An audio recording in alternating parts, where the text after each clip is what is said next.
बाबा साहब, क्या ये सच है कि आप जब कोलंबिया यूनिवर्सिटी में पढ़ते थे तब आपके पास पैसे कम होते थे? हाँ बेटा, ये बिल्कुल सच है। मेरे पास इतने पैसे नहीं होते थे कि मैं रोज खाना खा सकूं, इसलिए मैं दोपहर का भोजन छोड़ देता था। वाह बाबा साहब, लेकिन ऐसा क्यों बाबा साहब? क्योंकि मैं उन पैसों से किताबें खरीदता था। मेरे लिए ज्ञान सबसे बड़ी ताकत थी। मैं सुबह सबसे पहले लाइब्रेरी जाता था और रात में सबसे आखिरी में निकलता था। बाबा साहब, क्या किसी ने आपसे पूछा नहीं कि आप इतना क्यों पढ़ते हैं? एक दिन वहां के चपरासी ने मुझसे यही सवाल पूछा। मैंने उससे कहा, अगर मैं नहीं पढ़ूंगा तो मेरे लोग कभी आगे नहीं बढ़ पाएंगे।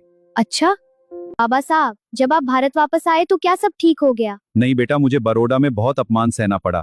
मैं एक बड़े पद पर था, फिर भी लोग मुझे छूने से डरते थे। ये तो बहुत बुरा था बाबा साहब। फिर आपने क्या किया? एक दिन मैं बहुत दुखी होकर एक पेड़ के नीचे बैठ गया। उसी दिन मैंने संकल्प लिया कि इस भेदभाव को जड़ से खत्म करूंगा। बाबा साहब, हमें क्या करना चाहिए? हमेशा याद रखना, शिक्षा शेरनी का दूध है, जो इसे पिएगा वो दहाड़ेगा। इसलिए खूब पढ़ो, आगे बढ़ो और अपने अधिकारों के लिए खड़े रहो। जी बाबा साहब, मैं समझ गया। बहुत अच्छे। धन्यवाद बाबा साहब, मैं आपकी बात हमेशा याद रखूंगा। मुझे तुम पर विश्वास है बेटा, तुम जरूर कुछ बड़ा करोगे।